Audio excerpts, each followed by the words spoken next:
After you have installed the software, you are greeted with the welcome screen where you need to select a product. There are different license types available for Solibri, and the basic one is Anywhere, the viewer part. On top of that, you have a site license and office license. For now, we work with Anywhere, which is the basic viewer and which is free for everybody to use. If we click Continue and we wait a few seconds, the main interface of Solibri will open.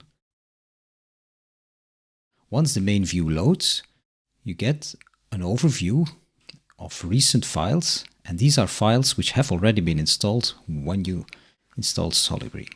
These are example files from the company which you can use to learn the software, and we will use them for the first part of this course. For now, let's select Solibri building.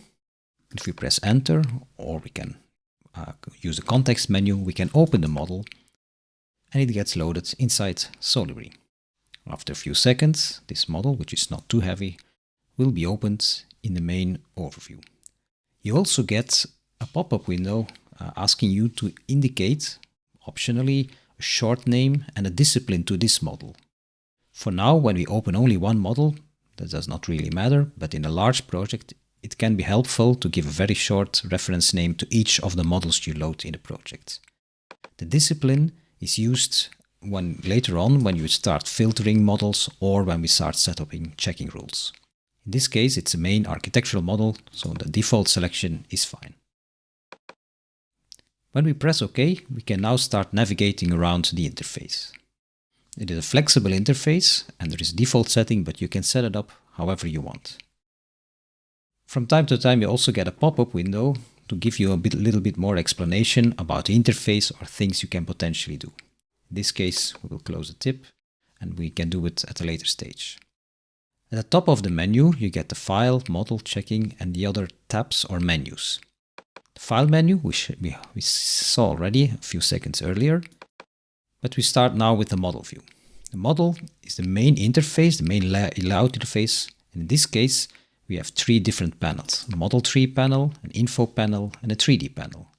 If you load one of the other interfaces, additional panels may become available. In this case, we will focus on the model panel. At the top, you have a toolbar with different tools or commands you can apply. The first set is the navigation menu, and there are 4 different methods of navigating around the 3D model in Solibri. Panning is moving the model. Let's switch to pan first. It's moving the model left to right or up and down, and you can use the shortcut indicated in the drop-down menu. There is a spinning option, sometimes called orbit in other software, and if you hover your mouse a little bit, you see also different navigation options that are available. Spinning, you can look to the model from different viewpoints. There is a walk option, which is more a navigation which resembles game-like navigation. You can move forward and backwards, up or down, and then use the mouse to look left or right, or slide or drag the mouse in to navigate in a certain direction. And finally, there is the full game-like mode, which you may be more familiar with from 3D game or real-time environments. For now, we return back to the main pane and orbit menu, but you can also use the scroll wheel to zoom in and out. And there are a few others. We'll show you step by step. The second set of tools are defined by the selection. Every time you click on an object, something will happen. And this set of commands will tell you what will happen. The info tool is the main one, and we always return to that one. Whenever you click on an object, the information about that object, all the properties and attributes which are available, are shown in the info panel. The selected object is also highlighted in green in the 3D view, but you can also select objects here in the model tree. There are also other options like selecting, which means to select an object and put it into a selection basket, which is useful to collect a bigger set of objects. You can hide objects, for instance, if you need to look behind an object or if the object sits in your way. There are markup tools to show some annotation on top of the viewport. You have dimension to make measurements and sections to cut the model And finally, you can use a transparent tool to make objects transparent and make it easier to see through them.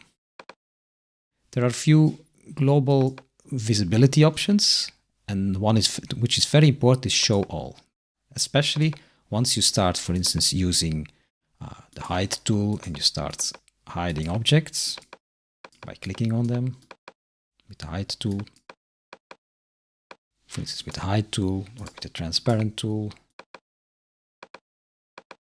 you can always return to default view using show all. There are alternative options when everything that is selected gets shown and the rest is shown transparent or completely hidden. Then there are a few global options to hide a large group of objects. For instance, we can hide all the walls at once, or we can hide all the windows, and then you see the structure in a different way. And remember to navigate with pen.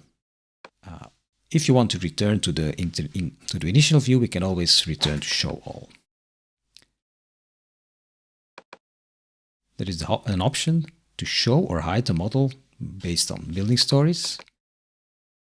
And you have options to zoom extends, which means show everything from the 3D view, zoom in or zoom out, or zoom in on the selected object. And you get a warning if you haven't selected any of the objects.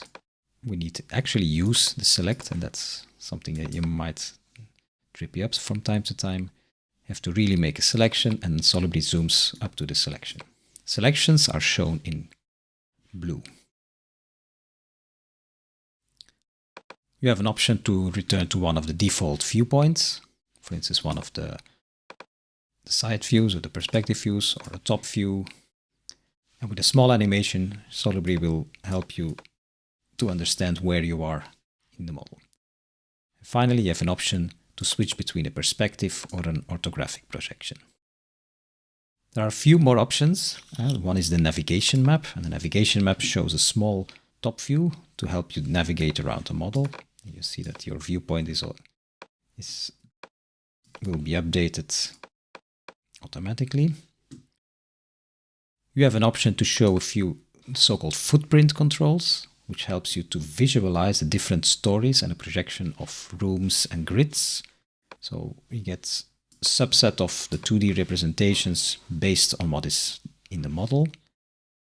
Finally, you have a menu to further configure the 3D settings, which is especially useful if you have a large model and you want to start optimizing the visibility, or on the other hand, to have a more refined representation.